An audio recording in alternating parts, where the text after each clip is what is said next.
Binuksan ng Arts, Culture and Tourism Office of Pampanga sa pakikipagtulungan ng Foundation for Lingap Kapampangan Incorporated o FLKI at Center for Kapampangan Studies o CKS ng Holy Angel University ang isang art and photo exhibit na nagpapakita ng mga alaala at kwento ng pagputok ng Mount Pinatubo. Binuksan ang exhibit sa Santungan ng Kulturang Kapampangan o SSK Building at magtatagal sa loob ng isang buwan. Tampok dito ang mga larawan at artworks ng 42 artists, kabilang ang ilang miyembro ng media gaya nina Chris Navarro, Jojo Due, Cecil Yumul at Gerald Gloton.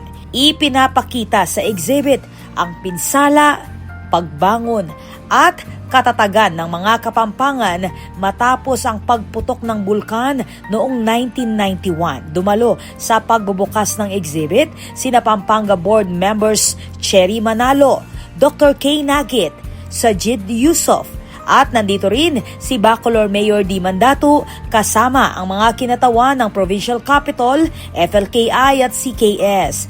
Ayon sa mga organizer, layunin ng exhibit na panatilihing buhay ang mga alaala ng Mount Pinatubo at maipasa sa susunod na henerasyon ang mga aral ng resiliency at pagkakaisa ng mga Kapampangan. Ako po, Patricia Mamangon para King News Force Pampanga.